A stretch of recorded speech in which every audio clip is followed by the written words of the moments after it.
Hello and thanks for joining me. I'm Danny, aka Dan the Cherry Picker Man, and this morning I am in Gedling in Nottinghamshire. I have been asked to repair and maintain this chimney. I'm going to flip you around, we'll show you what's wrong with it, and then I'll tell you what I'm going to do to it, and then we'll crack on and get the job done. The first thing we'll notice is it's got this aerial attached to it. That's old, that's no longer in use, so that's going to go. This flauncing, we look around, it's starting to get old. We can see water can get down between the flauncing and the pot here. It's not quite attached onto the brickwork anymore, so this flauncing is going to come off. You see it's got a big crack here.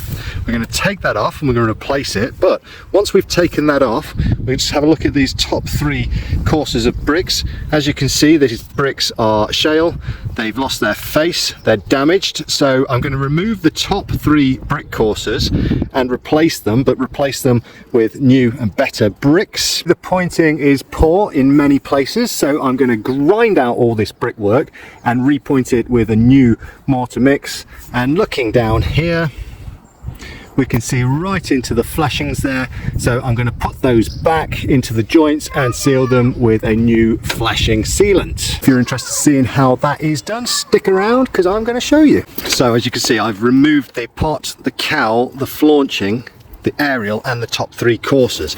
But while we're here, I just want to show you inside the chimney. As you can see, this chimney is quite sooty.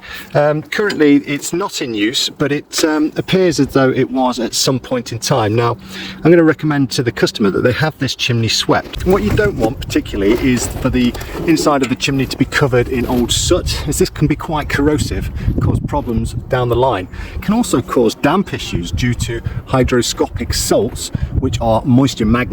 Attracts damp and moisture when it's wet, when there's moisture in the air. If your chimney flue becomes damp internally, capillary reaction can actually draw that moisture through from wet bricks to the dry bricks on the inside of your property, can actually cause damp inside. So it's definitely worth keeping your chimneys clean whenever possible. Another bit of advice now, if you have log burners, a lot of people have their chimneys swept in September just before they start using the log burners. This is the wrong time to do it. Get it swept in April, just when you've finished using the log burner. That way it's nice and clean, and the corrosive salts and soot inside your chimney liners won't be sat there for months on end causing damage. Get them cleaned, then it'll be nice and ready in September for when you want to use it. I've got the material off the chimney and I've got a new cowl for the pot. I'm just about to go up and grind out the brickwork. I'll just show you the equipment that I'm going to use to do that. I've got a Metabo grinder that is attached to a VacMaster vacuum. That is to try and keep the dust down. Attached to the grinder is this 8mm Mortar raking disc. Obviously you're going to need goggles and a respirator. Although I'm trying to keep the dust down, it's still a dusty job. My very handy blower to blow out the brick joints once I've finished, and that's everything. So I'll go up there now, get it all ground out, and then we can repoint it. I have ground out all the brickwork, and I need to make sure that all these joints are now dust free so that the new mortar can adhere properly to the brickwork. So I use this handy little battery powered blower that I bought off Amazon. It does a really good job of blowing out this brickwork, making it dust free. Brilliant tool. Highly recommend you getting one if you haven't got one already. If you're doing this type of work, you'll find a link in the description. I'm going to put my mask and my goggles back on because it flings out a load of stuff. Let's have a conversation about the mortar mix that I'm going to use. This is roughly a 5 parts building sand, 1 part cement mix with a bit of plasticizer in there to make it all nice and smooth. It's quite wet because I'm going to be applying it through a mortar gun, and it needs to be nice and smooth and slippery to go through the gun. It's a 5-in-1 mix, and you would be forgiven to think let's make it really strong and that'll make it better, but this is not the case when repointing brickwork. I feel that you want to make your mortar joints softer than the bricks themselves. That way, when moisture is trying to escape through the masonry, it's going to come out through the pointing and not the bricks.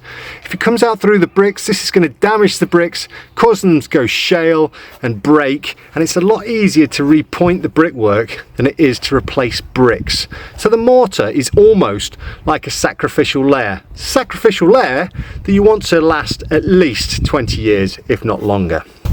I've finished the pointing of the chimney, and now I'm moving on to bedding the pot and flauncing the top of the chimney. So I had 1/4 of a bucket of building sand mortar mix left over. I've added some sharp sand and some additional cement because I like my flauncing mix to be at least a 3-in-1 mix. That's given me a nice smooth flauncing mix. I've also added in some SBR bond into that so that it makes the mix more flexible and more water resistant. It's just going to make it last longer. I like to put SBR bond into my flaunchers. In the future, the customer might want to put a gas fire, he's saying, into the chimney, so he's asked me to change this cowl, which is inappropriate, and I'm going to put on one of these. This is a Colt's cowl, high top, bird guard for gas. And the difference between the multi-fuel and the gas ones is just a slight difference in the mesh that they put around them. But needless to say, he can light a gas fire with this cowl installed, and it's a lot safer than with this one. So let's do that now. So I'm going to change it on the ground because it just saves taking extra things up in the basket with me. Here we go. As you can see behind me, I'm all finished. So what have I done here? I ground out the old brickwork, took the top 3 courses off this chimney and rebedded those bricks because they were a bit broken. Re-flaunched the chimney, putting a new cowl on at the same time. Sealed all the flashings, repointed it all, and that's it. Job's a fish. I hope you've enjoyed this video. If you have, please give it a thumbs up. If you've got anything to say, leave it in the comments. And don't forget to subscribe for more chimney and cherry picker related content. Thanks for watching. I'll see you on the next job.